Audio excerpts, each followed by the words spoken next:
Okay, good day, everyone. So we will be discussing about propeller and propeller shaft installation. Okay, so this is the shafting, and the propeller is on the other side, outside the ship. Okay, so as you can see here, we have the main engine, we have here the gearbox, and then we have the shaft bearing, we have the stern tube, and the propeller in here, and then rudder in here. So we will be discussing on the shafting of the propeller. Okay, from the main engine, we have here the flywheel, and then we have a thrust shaft, the journal bearing or thrust block is in here. Inside this one is the thrust bearing. So we have the thrust block, and then journal bearing,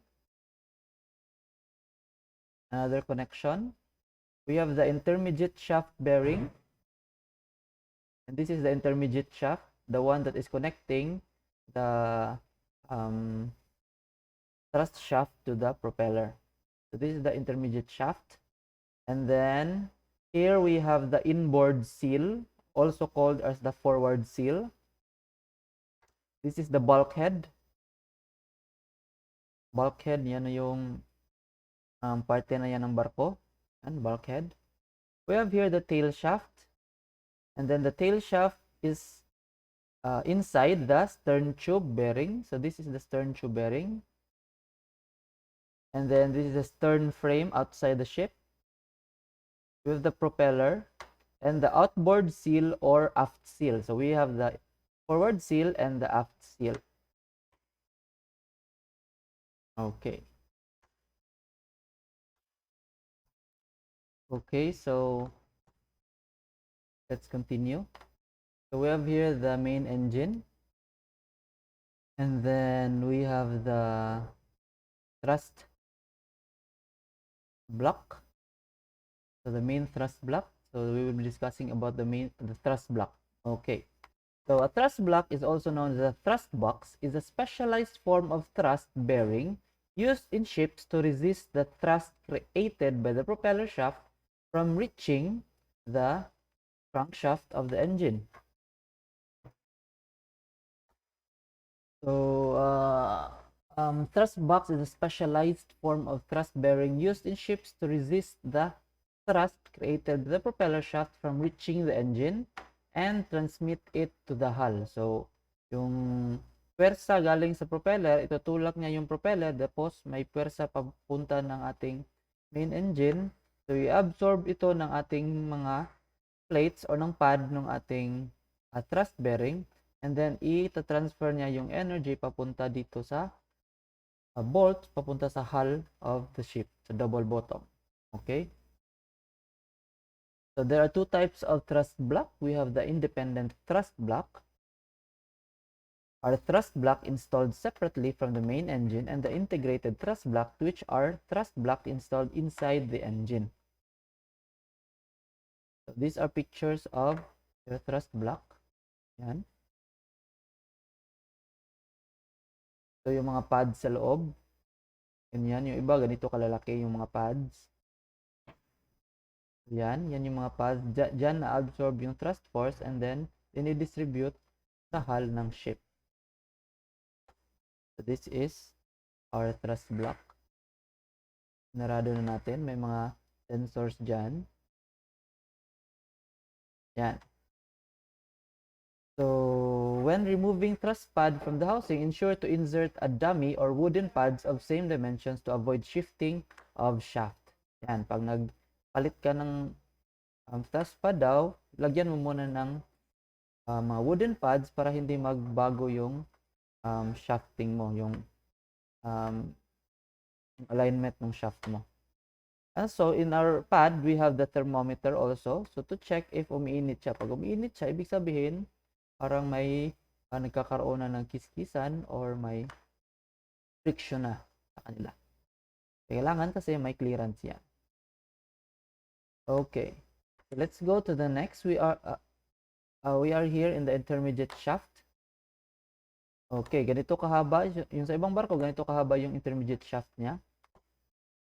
Tapos, sa bawat may distance yan, bawat shafting mo, kailangan mo lagyan ng intermediate na bearing. Yan.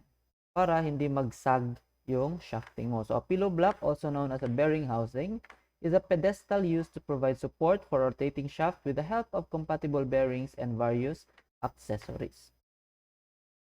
So, sa atin namang propeller shaft, meron tayong nilalagay na earthing system. So, parang nilalagyan natin siya ng ground. Okay. So, ang purpose niya, because electrical potential between shaft and hull can also cause a heavy current to flow in bearings when the oil film breaks down or is contaminated with seawater. This current can cause deep pitting of the bearing surface. So, yung bearing mo, magkakaroon siya ng mga butas-butas. So, excessive wear on the shaft bearings can often be traced to this cause. So, trouble can be avoided and cathodic protection extended to the propeller if the shaft is properly earthed or naka-ground yung shaft mo with the shaft earthing system. So, para hindi magkaroon ng cavitation or deep fittings yung ating mga bearings, so kailangan yung mga electrical or yung mga currents na pwedeng mag-cause ng deep fitting sa mga bearing is kailangan natin tanggalin yun sa shafting niya. So, ginagawa natin, nilalagyan natin ng earthing system. Para yung kuryenteng na-produce sa pag-ikot ng shaft mo is ina-absorb ng earthing system and then nilalagay niya doon, i-ground niya sa hull.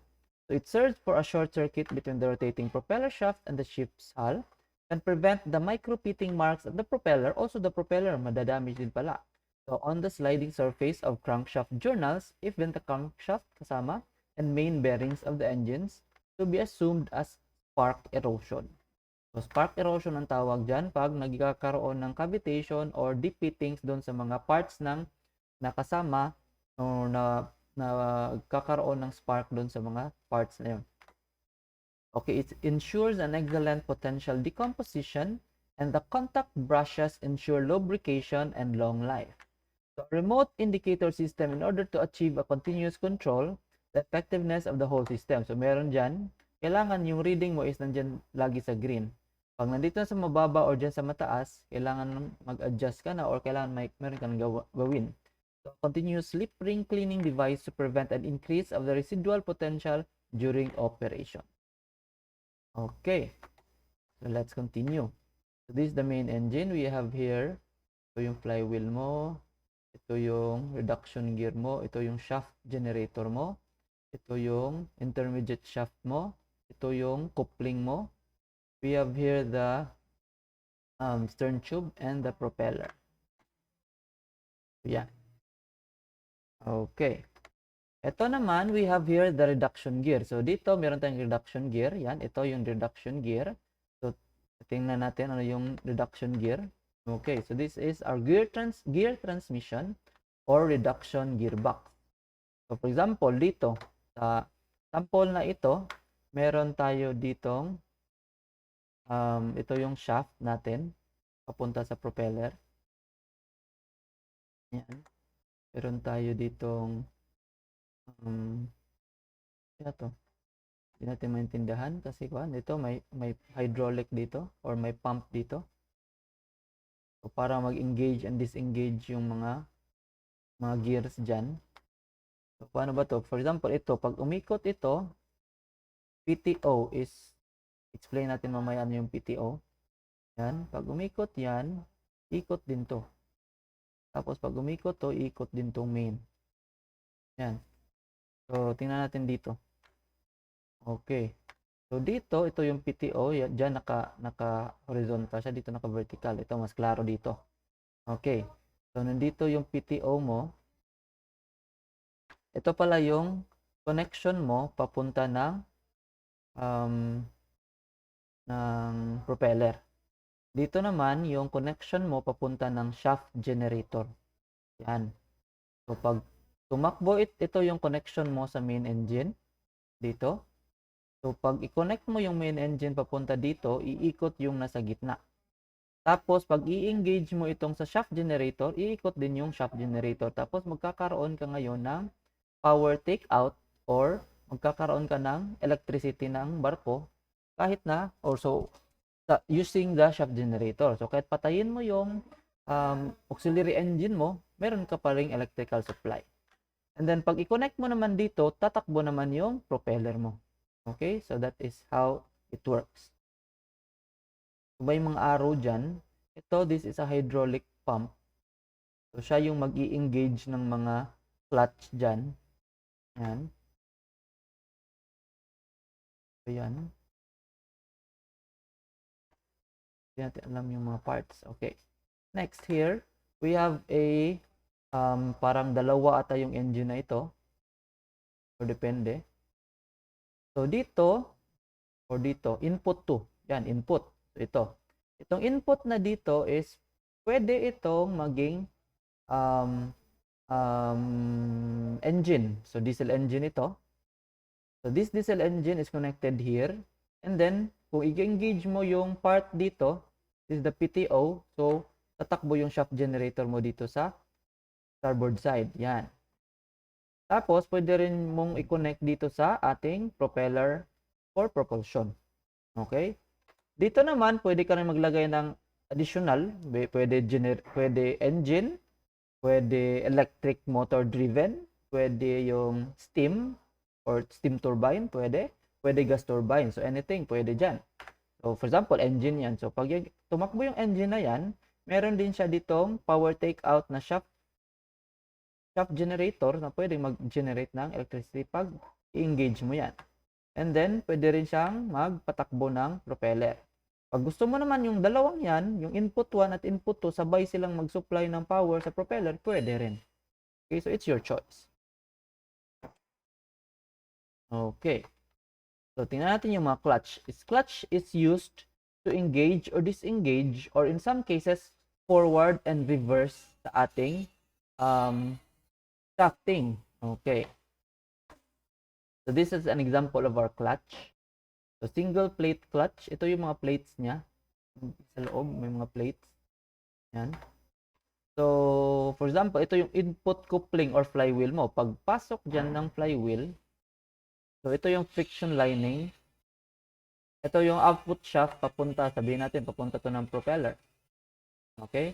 So, para mag-engage or disengage yung clutching mo, so itutulak mo yan. Tapos may spring. Itong spring is magko-compress yung spring. And then, pag umikot to, ikot din yan. Pag umikot yung main engine, ikot na rin yung shaft propeller mo. So, this is the pinion gear. Ito yung plate niya, roller. Hindi natin kilala tong mga words na ito ah. Okay? Metal plate. Yan. Yan. Iba yung pangalan. Pwede nyo naman i-screenshot to and then i-search nyo sa AI. Ano yung ibig sabihin ng mga terms na ito. Ito yung plunger. Working plunger and hindi ko to alam. So, ganyan. So, this is the clutch. Okay, ito naman yung tinatawag lang coupling.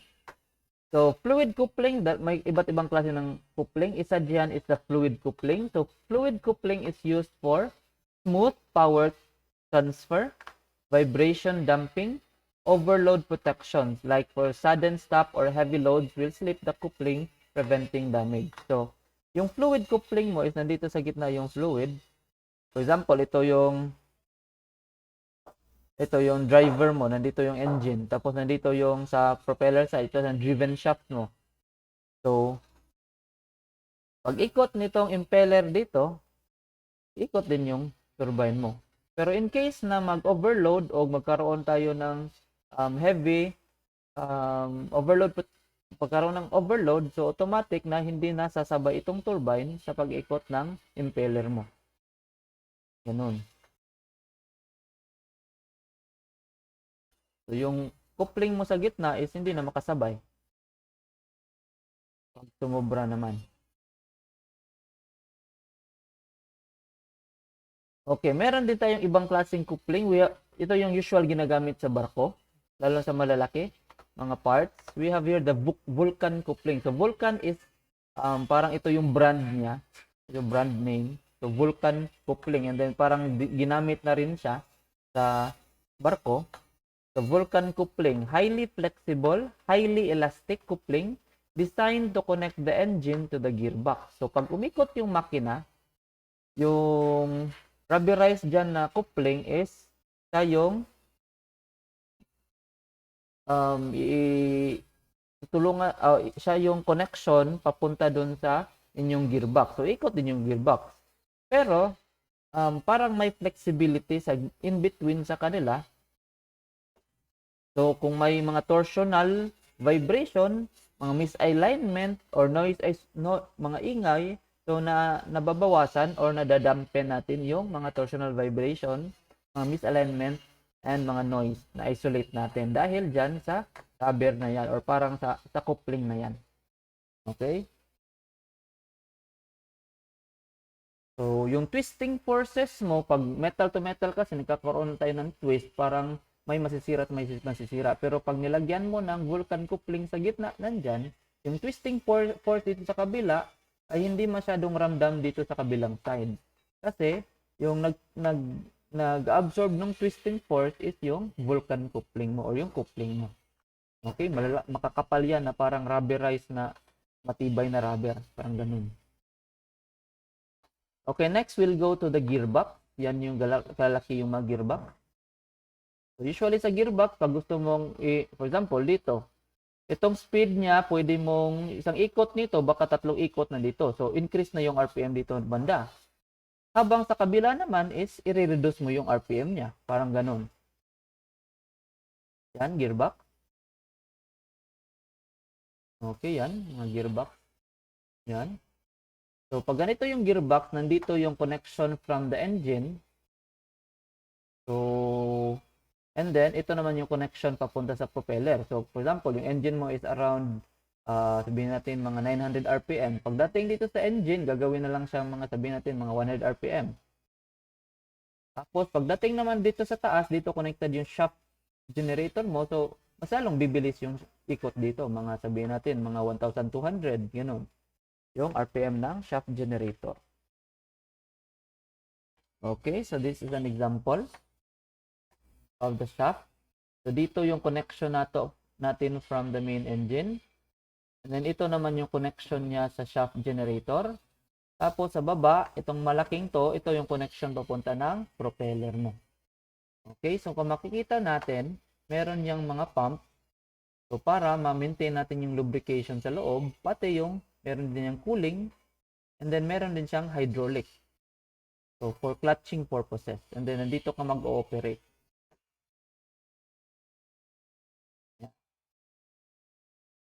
Production gear. Bakit dito gumagalaw yan?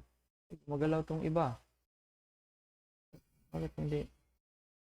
Hindi pala gumagalaw. Ito lang pala yung gumagalaw. That is the reduction gear.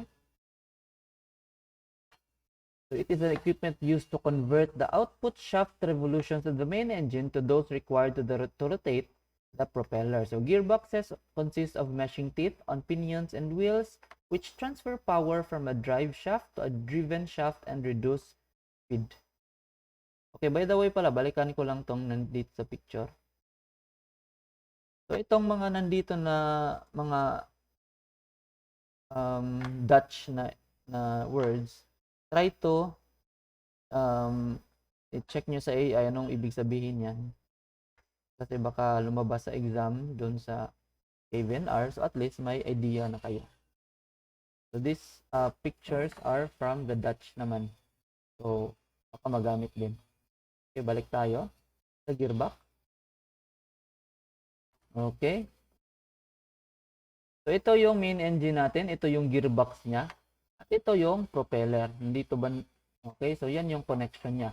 Yung ikot ng main engine mo, i-convert ng gearbox to either lower speed. Usually kasi yung propeller, slower yung speed ng propeller. So, ganun. Pero parang dito, hindi ito ata gearbox kasi naka-straight siya connection. Parang built-in na shaft generator to.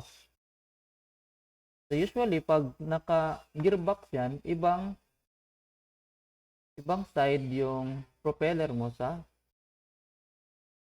but let's say na lang na this is a gearbox. Okay, so this is a gearbox. The parts of the gearbox, we have here the lube oil pump. So parang palaging nakalubricate yung ating gears. Ito yung pinion dito, and then connected ito sa ating shaft generator. Okay. Dito naman, nandito yung input shaft, ilalagay natin galing sa main engine mo. And then may pinion dito. Ano ba yung pinion? Yun yung mga gears ito. Yan, pinion gears yan. Okay? So dito may gear yan para i-connect mo doon sa shaft generator mo. Dito naman may pinion para i-connect mo dito sa gear na malaki. Yan. Dito naman may clutch tayo. So pwede mong i-engage yung galing sa engine papunta dito sa propeller, or pwede mo rin i-disengage. So may clutch dyan. We have here the propeller thrust bearing. So pag may pwersa galing, may thrust force galing sa propeller mo, dyan ma-absorb yung thrust. And then i-distribute na papunta sa hull ng barko. And then we have here the OD box.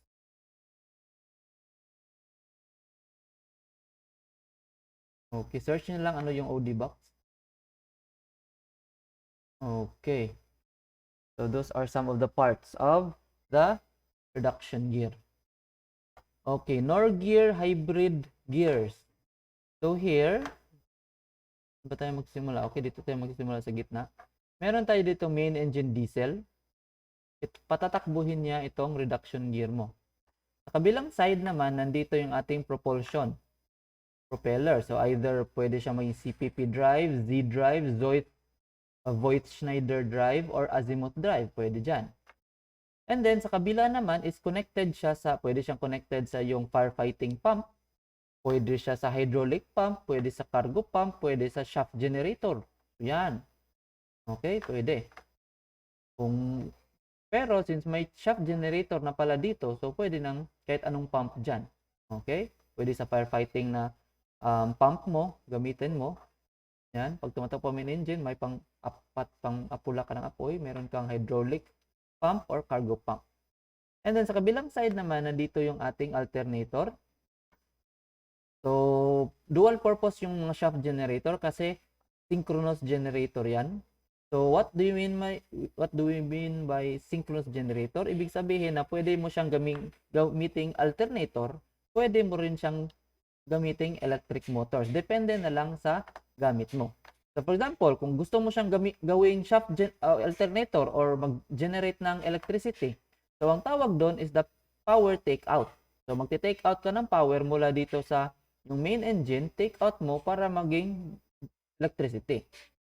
Pag gusto mo naman tulungan yung makina mo, or maybe yan, tulungan mo yung makina mo sa pag-drive ng propulsion mo, pwede mo rin gawin siyang electric motor. So ang tawag doon is the PTI, power take-in. So, yung kuryente galing sa generator mo, higupin mo, ilalagay mo dito sa iyong shaft generator. So, gagawin mo siyang electric motor, and then tutulungan niya yung main engine mo na mag-drive ng inyong propulsion. So, ganun yun. Okay? So, sa example dito, meron tayong dalawang generator, diesel engine, main engine, dalawang main engine, meron din siyang generator. Ito yung generator natin. May battery package pa.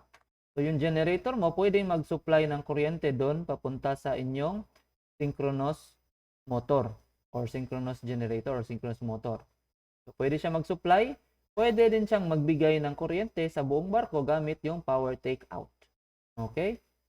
Tapos, may pangatlo pa to, PTH. Ibig sabihin ng PTH, power take-home. Ibig sabihin nun, pag for example, nakasira or hindi gumagana yung main engine mo. So, yung solely nagsusupply ng power or ng ikot para mapatakbo yung propulsion mo is solely dito lang galing sa inyong, tawag dito, alternator electric motor. Yan. Yan sa shaft generator. So, siya lang magpapatakbo ng propeller mo, nakapatay yung main engine mo, ang tawag doon is the power take home. Okay, so I hope you learned something.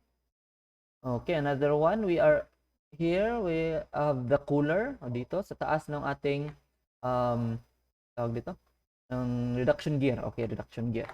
we have my cooler tayo dyan. Nandito yung forward reverse selector mo. Pwede mo siyang i-forward o reverse yung ikot. Nandito naman yung bracket na para konektado siya sa hull mo. We have hydraulic unit. Sa pag-engage or pag-reverse o forward, kailangan ng hydraulic yan. Pati yung clutching, engage, disengage, kailangan hydraulic yan. Okay, nandito yung wet type hydraulic multi-disc clutch. Yung clutch na yan ginagamit pag-engage, disengage. Or pwede rin siyang ganito, forward, reverse. Yan. We have here the input shaft. Ito yung galing sa main engine mo. And then, meron tayo ditong gears. Ito yung output shaft papunta sa propeller mo. Yan, ito. Ito, yan, connect. Yan, parang inline siya, inline. Ito at ito ay parehas. Yan. Ito naman, transmission of power.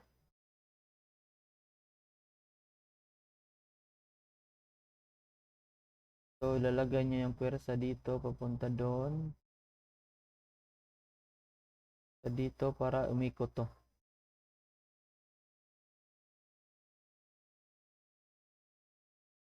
So, dito, hindi man kita.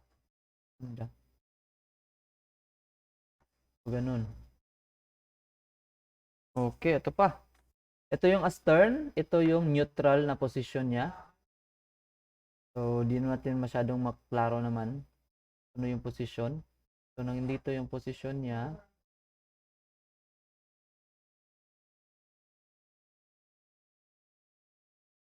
Ahead. Kaibahan.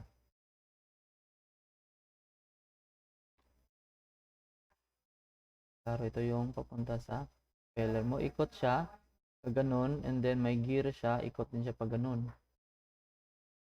Tapos, pag neutral naman, ikot lang to siya dito, pero hindi umiikot ang ating propeller shaft.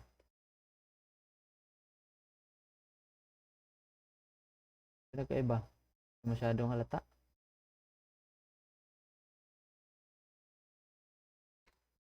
Okay. Next na lang tayo. Okay, so ito yung ating PTO, PTI, PTH power. So ito yung main engine mo, shaft generator nasa taas. Or yan, naka-embed na yan, shaft generator. So from main engine to propeller, wala siyang reduction gear. Naka-rekta na talaga, no? And then PTO, pag power take out, magsusupply ka ng kuryente galing sa shaft generator papunta sa inyong barko. Pero pag PTI, power take in, ikaw ang yung generator mo magbibigay ng kuryente papunta sa shaft generator para tulungan yung main engine mong tumakbo, yung propeller. Pag PTH naman, power take home, ibig sabihin nakapatay yung makina mo, kaya mo pa rin patakbuhin yung propeller gamit yung shaft generator mo. Pero usually pag ganun, syempre kailangan mo ng 2 o 3 generator na nakasynchronize kasi medyo mabigat yung propulsion. Okay? So, yun. Power take in, power take out. Ito, power take in. Yun. Asan yung shaft? Ito yung shaft. More generator. Ito yung motoring mo. So, power take out. Take off pala. So, di pala take out. Kala ko pagkain. Take off pala. So, power take off is when the main propulsion engine drives a shaft generator to produce electricity. So ito, nagbibigay ng kuryente dun. Pero pag power take in, so yung generator yung nagsusupply ng kuryente papunta ng shaft. Yan. Power take off, power take in, and then power take home. Crucial safety and redundancy feature. In this mode, the shaft generator acting as an electric motor is the sole source of propulsion for the vessel. So, in case lang magkaroon ng breakdown sa main engine, so yun, gagamitin mo. Additional notes, to measure the amount of wear of the bearing, and each ship has its own wear down gauge and is not suitable for other ships. So meron tayong mga wear down gauge sa barko na specific talaga sa barko mo. Okay, ito naman yung formula for reduction gear. Reduce the RPM of the primary shaft. So speed 1 times the number of teeth of the first shaft, or first gear equals the speed 2 times speed of the second gear times the number of teeth of the second gear. So, yeah. So why are the engine and bridge are sometimes or mostly of all of the most of the time located on the aft part of the ship? First, to increase the space of the ship. So mas malaki yung espasyo ng kargada mo. The length of the propeller shaft is reduced. So maikli yung propeller shaft mo, and then mas magaan siya, syempre. And it's difficult to handle long shaft because of the tendency of sagging. So mas mahaba yung shaft mo, mas marami din yung gagamitin mong intermediate bearing. So mas mabigat din sa barko yun. Okay? So far okay pa tayo. Marami na tayong na-discuss. Okay, let's go to the stern tube. Yan, stern tube. So the stern tube is a tube or pipe in the shell of a ship of the stern below the waterline, so through which passes the tail shaft or aftermost section of the propeller shaft. So ito yung mga parts niya. Yan. Ito yung inner lip and then outer lip. Yan. So check nyo na lang. Okay, so this is the stern tube system ng ating Kongsberg simulator. So paano ba gumagana yung ating stern tube? So for example, okay, sulat tayo. Okay, for example, ito yung hull or yung part ng barko diyan. Yung barko 'yan. And then nandito yung sabihin natin na yung barko mo is walang laman, walang kargada. So medyo nakalutang siya. So nakalutaw. Yan, maybe nandito yung dagat mo. Yan. Okay, yung ating stern tube system, meron yang ditong forward seal sa harap and then aft seal dito banda sa likod. Okay? So yung forward seal may langis dyan, and then paikot-ikot. Yan, may langis dyan. Ito ba yun? Sa likod pala yan. Ito. Dito lang na. Dito. Yan. Connect sa likod. So, forward seal mo, nandyan. And then, may langis dyan. Yan, paikot-ikot. And also, sa aft part, aft seal, meron din tayong langis dyan. Ito yung konektado dito. Dyan. At dito, konektado dyan. Okay? And then, babagsak din siya papunta dito.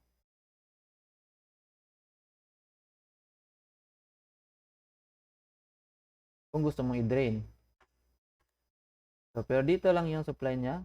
Parang nawawala tayo. Okay. So, dito, barko. Okay.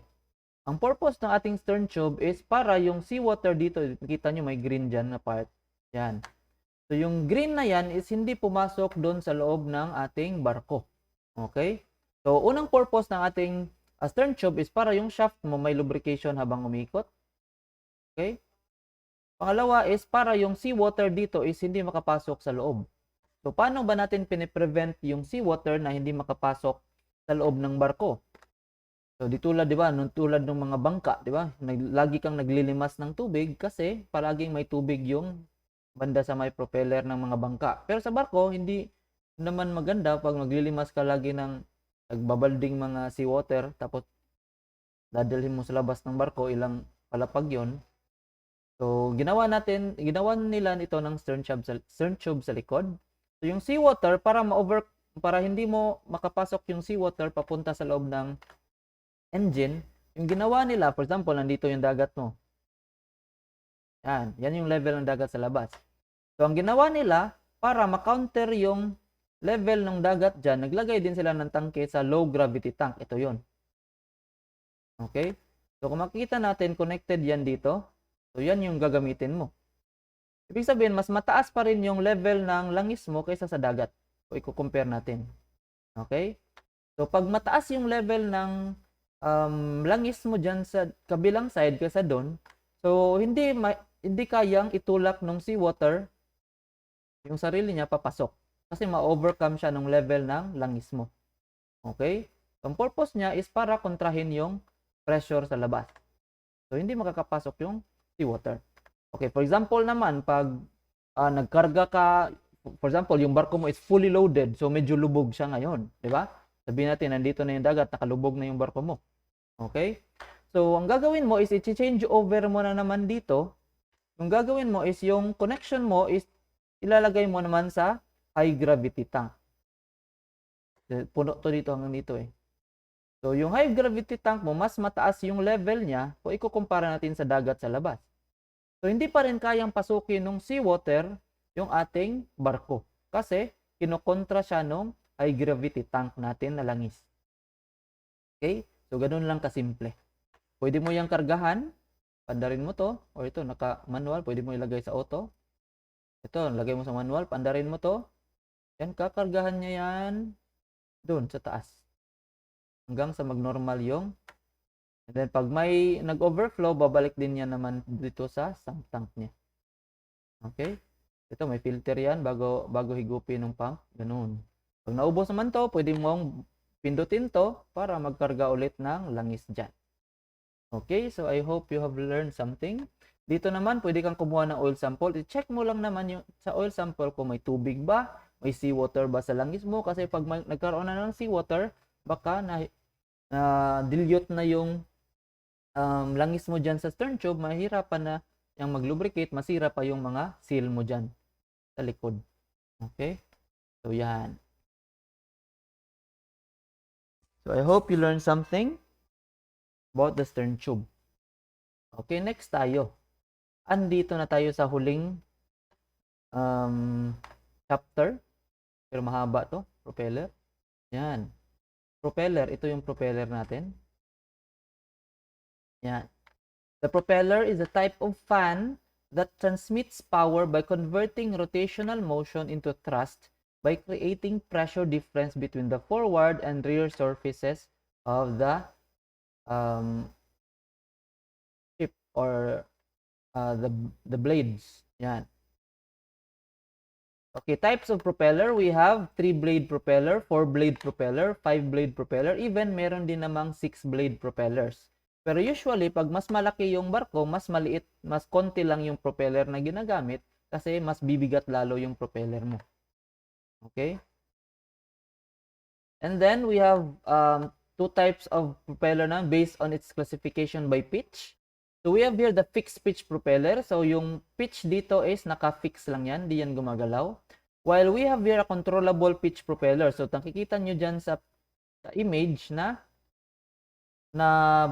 change mo yung pitch mo. Pwede mo gawing 0 degrees. Pwede mo siyang gawing positive or negative. Pag negative naman, pwedeng pag ikot niya, negative siya, re-reverse yung takbo ng mag-astern yung barko mo. Tapos pag forward naman, mag-forward yung barko mo. Pero, hindi ka na magpapatay ng propeller kasi same rotation lang siya, yung pitch lang yung binabago mo. Di tulad ng fixed pitch propeller, pag gusto mo mag-reverse ang barko, papatayin mo muna yung makina, tapos i-reverse mo talaga yung ikot niya. Okay? So, yan. Yan yung mga fixed pitch propeller, controllable pitch propeller. Okay, we have another type of propeller din naman. Pinakita ko lang to pero hindi to part ng ating pinakita ko lang to para may makuha din yung bagong information. We have here the Voigt-Schneider propeller. So it is a unique marine propulsion system that combines propulsion and steering into a single unit, enabling a ship to generate thrust in any horizontal direction with exceptional precision and speed. So tulad niyan, nagbabago yung angle niya para itulak niya yung dagat papunta doon. Pwede din naman papunta dito sa kabila yung tulak ng dagat or sa ilalim or pa. So kahit na walang rudder ka, kaya mong mag-move yung barko mo in any direction you want. Okay, so that is the advantage of this Voigt-Schneider propeller. So yan, ito, 3 Voigt-Schneider, grabe. Ito, malalaking Voigt-Schneider. Okay, pero back tayo sa pinaka-common na propeller. So, propeller, pitch, and speed. So, ano ba yung pitch? Ito yung pitch. Sa isang ikot ng isang propeller, gaano kalayo yung kaya niyang i-move ang barko mo? So, ganun. So, propeller pitch is defined as the distance covered by the propeller in one complete revolution. So, yan. So, pag kada ikot niya, meron kang movement. Yan yung pitch. Tapos, minsan, dahil sa mga losses, meron talagang losses kasi wala namang perfect, di ba? So, dahil sa mga losses, yun, hindi talaga nakukuha natin yung perfect na distance na nakakover nung pag-ikot mo, yung pitch mo, nababawasan pa yan. So, ang tawag dun sa mga losses na yon or bawas sa pitch natin is the slip. Okay? In theory, 100% yung pitch. Pero in actual, nagkakaroon ng mga slip. So, nababawasan talaga yung ating pitch. Okay? So, ito naman, apparent velocity. Velocity or apparent velocity, ang bilis ng takbo mo. Okay? P times N. So, titingnan natin ano yung mga symbol na yan. Okay, ito yung rotation niya in RPM. Or depende, ano ba yung unit dyan. Okay, let's go. So, we have here, may, dali lang. Okay, so ito yon. Let's go next. Propeller speed. Okay, yan. So, ito yung propeller pitch natin, letter P. So, yung unit niya is meter. We have here N, the shaft rotation, and is measured in hertz or cycles per second, hertz, diba? And then we have here the PS. PS is the propeller speed. Yan. So, propeller speed is meter per second. Next, we have the SA dito. Minsan itawag din siyang VA. Yan. So, SA is the apparent slip. Okay? So, yung unit niya, pag SA siya is in percent. Yung slip natin is percentage. Ibig sabihin yun, yung percent na nabawas dahil sa mga losses. So, yun. Pero, pag naging VA siya or apparent velocity, so, losses pa rin siya, pero in meter per second. Hindi na in percent. So, pag percentage is slip, ang tawag, apparent slip. Pero, pag meter per second na yung losses mo, ang tawag dyan is apparent velocity na. Okay? Next, we have here the VST. Ito yung VST natin. VST is the theoretical, so TS parang baliktarin mo lang, theoretical ship velocity. Yun. Or theoretical ship speed, kasi speed and velocity are the same. So, theoretical ship velocity. So, pag may losses ka na dito, yung in theory, ito yung speed mo talaga. Diba? Ito yung theoretical lang. In theory, this is your ship velocity. Okay? Tapos, yung unit ng velocity is meter per second. Okay? Next, we have here the SW. Ito yung SW. Minsan, tinatawag tong W or VW. So, ano ba yung SW? Wake slip.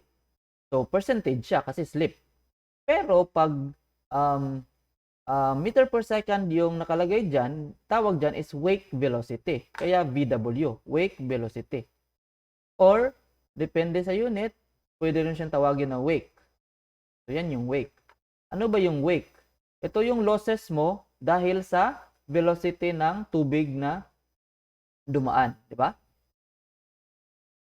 Okay, so, itong apparent slip, ito yung mga losses mo sa pag-ikot ng propeller mo. Ito namang wake slip is ito yung losses mo dahil sa tubig or dahil sa dagat. Okay? Sa incoming water mo. Tapos, pag i-add mo yung dalawa, nagiging total slip na sila. So, ang tawag dyan is total slip or real slip ratio or total slip velocity. So, pag total slip, tawag dyan is percentage siya. Pero pag total slip velocity ang tawag dyan, pag velocity naman is meter per second. Okay, depende kung anong unit.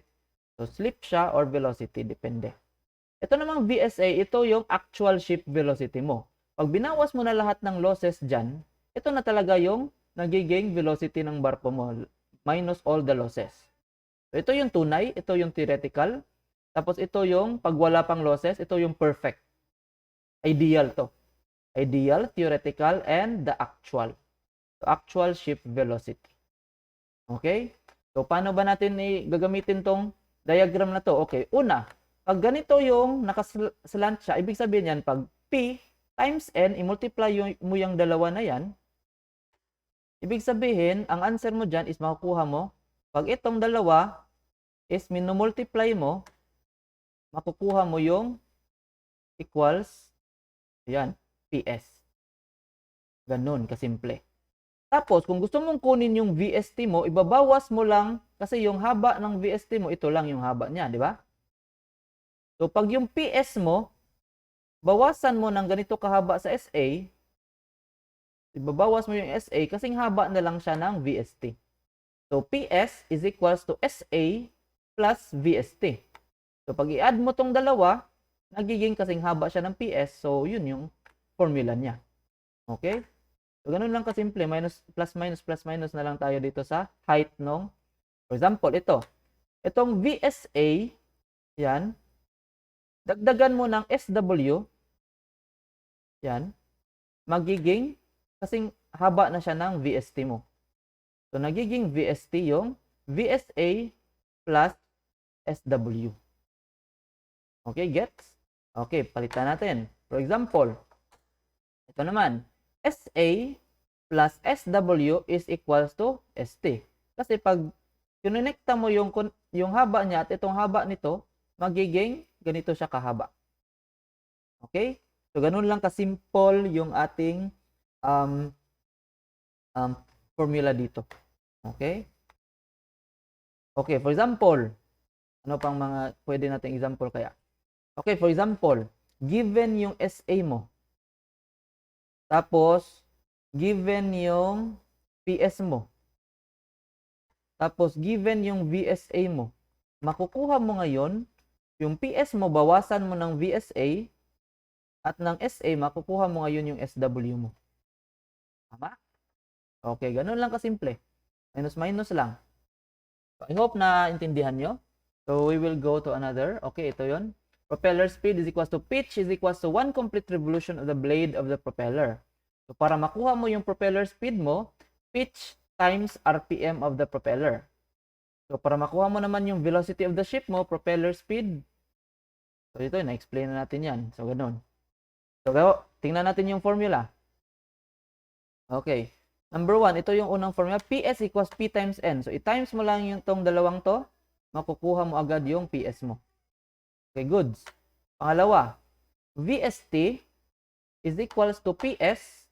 Itong PS daw, bawasan mo nung percentage nung SA mo, makukuha mo yung VST mo.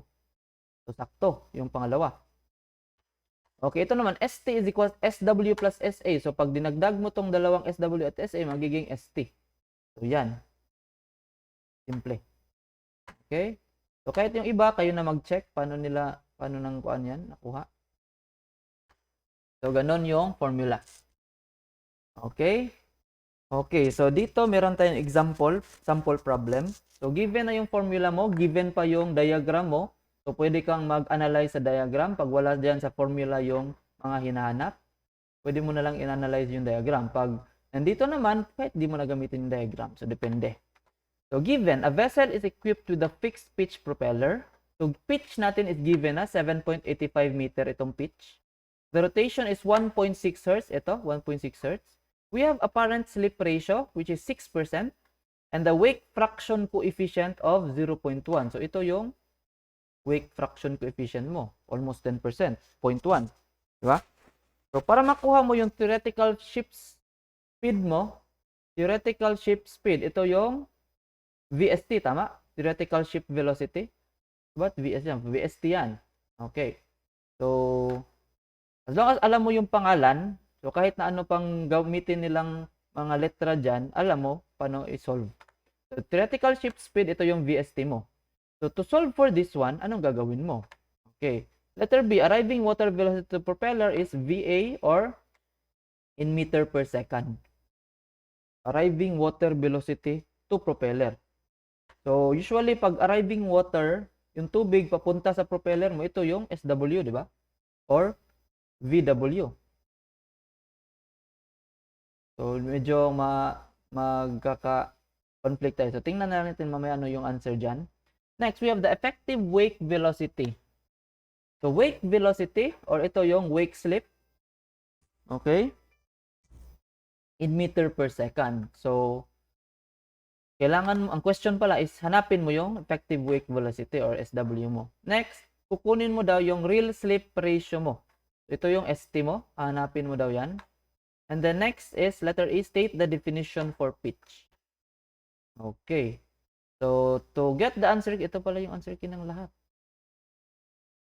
So, ito A, B, C, D, E. Okay, so that is the answer key na pala. Mayroon na palang na-solve dito. So, kala ko isusolve pa natin mag-isa-isa. So, ito yung letter E. The pitch of a propeller is the total distance traveled ahead if the propeller has completed 1 revolution. To solve for SA naman, vertical ship speed. At SA yan.